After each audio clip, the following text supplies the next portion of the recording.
السلام عليكم. اللهم صل وسلم على الحبيب. القضيه ديال السوسي والفيسبوكي محمد بن درغو، فين وصلت يعني المستجدات ديال القضيه القتل ديالو الحرق من يعني على ايد ابن البرلماني ولد الفشوش كما كنقولوا، اللي قتلوا وحرقوا.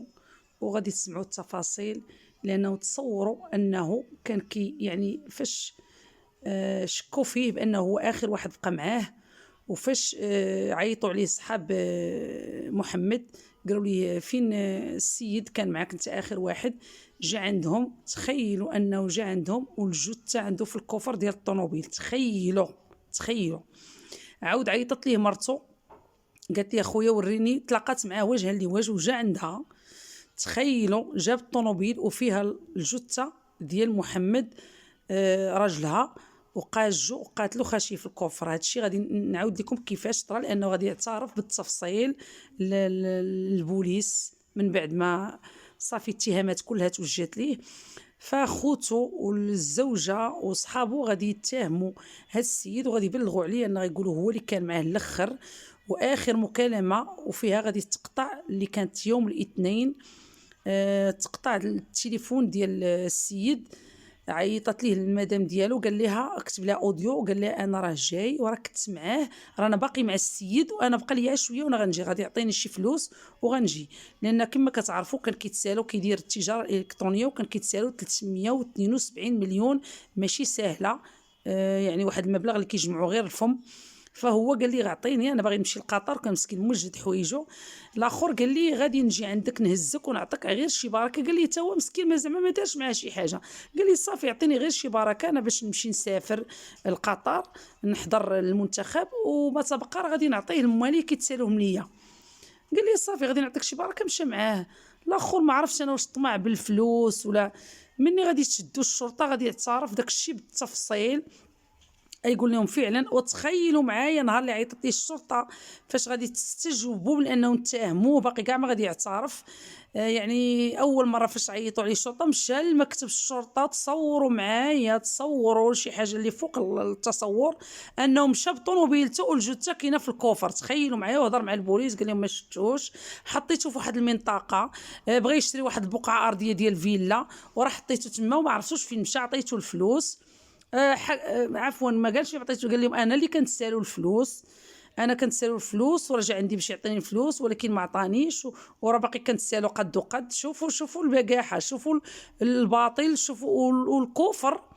انا اللي ما بغاش يدخل التصور ديالي هو ان البوليس من الاسره ديال الضحيه متهمين السيد، وعلى الاقل غتجيو للطوموبيله ديالو غادي تقلبوها، ديروا واحد البحث خفيف.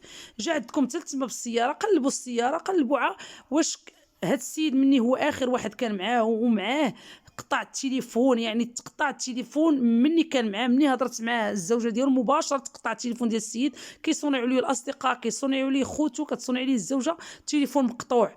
اذا على الاقل غير واحد البحث اولي، انكم تقلبوا الطوموبيل وتشوفوا واش كاين شي حاجه ديال الشجار، واش كاين حوايج السيد الضحيه، واش عنده شي حاجه صافي طلقتو. مشى السيد، نعس الليله الاولى في دارو والكوفر فيه الجثه، نعس نهار ليله الاثنين، ليله الثلاث، يمكن حتى الاربعاء، الخوت الاربعاء ولا الخميس، ولكن غالبا الاربعاء غادي يحرق الجثه.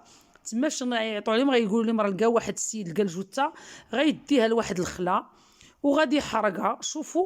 شوفوا البجاحه ديال هذا السيد وقله الخوف من الله، وكيفاش جاه قلبه طاوع ونقاش السيد وخايد ليه رزقه وديتيه. واش راه الروح عزيزه عبد الله، واش انت يعني زعما حركتيه زعما صافي راه المعالم الجريمه.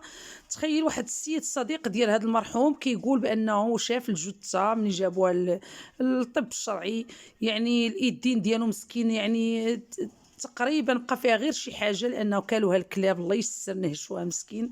الاعضاء ديالو يعني كالوا الكلاب منه بزاف، يعني زعما محروق واحد الحريق ما يبغيه، يعني زعما ما تبغيها لعدوك. لا اله الا الله. يعني ان خاص كل بيت خاصنا يكون عندنا بسيكياتر. صراحه قال هادشي بزاف ولا بزاف. واش حتى لهاد الدرجه هاد السيد مسنود بوالديه ولا مسنود بباه برلماني ان دار هادشي وقال راه غادي المهم راه مشدود معتقل، راه في السجن دابا، واعترف بكل شيء. قال لهم جا عندي داه للديبو، شوفوا الخوت سمعوا، داه للديبو، يمكن تناقشوا على الفلوس، نعطيك ما نعطيك. طلع عليه قجو لان ما كاين حتى شي اثار ديال الدم، فهو غير قجو خنقو. السيد مات، خشاه في الكوفر، بقى كيدور به. مشى نعس في دارو مرتاح، معيطين ليه البوليس. نهار اثنين نعس في دارو الجثه عنده، معيطين ليه البوليس. مشى عند البوليس قال لهم راه حكا خليتو هنا، حكا راه حطيتو هنا بغا يشري ارض حق. نهار الثلاث عاوتاني فاش عيطوا ليه الاخوه والاخوات ديال الاصدقاء وداكشي، تلاقى معاهم قال لهم والجثه كيجي عندهم بالطوموبيل، والجثه كاينه في الطوموبيل. تخيلوا هادشي كله قالوا للبوليس. قال لهم الجثه بقيت كندور فيها، كيفكرش غيدير ليها. الحل الوحيد هو انه يمشي يحرقها في الخلا. دا داك الخلا ومشى حرقها، ودا العود ودا معاه الماتيريال كلشي، دا معاه داكشي، شعل فيها العافيه وبقى كيتسنى فيها كتحرق وخلاها تما وزاد. حسبي الله ونعم الوكيل فيه. يعني هذا خصو اقصى العقوبات، اقصى العقوبات، اقصى العقوبات، وماشي نديرو داك باك صاحبي. ولا حيت هو ولد برلماني وقال لك الاخوه ديال المرحوم متخوفين انه هو اللي بنى الحبس، هو اللي بنى السبيطار، هو اللي بنى الكوميساريه، هو اللي وراه بناهم بفلوس الشعب، بناهم بفلوسه. هو كبرلماني راه كيخدم المدينه ديالو باش يبقى الصوره ديالو زوينه. وغنقولوا حسبي الله ونعم الوكيل، نتمنوا اقصى العقوبه. وفعلا خاصنا، فعلا الخوت فعلا يعني هادشي ولا كيخلع. خاصنا بسيكياتر لكل بيس كما كيصرح الدكتور معتوق. نتمنى انكم تفرجوا في الفيديو اللي قبل وتشوفوا التصريحات الخطيره اللي داروا على يعني العقليه ديال الشعب فين وصلات. ونتمناو اقصى العقوبه للمجرم، اقصى العقوبه للمجرم، اقصى العقوبه للمجرم.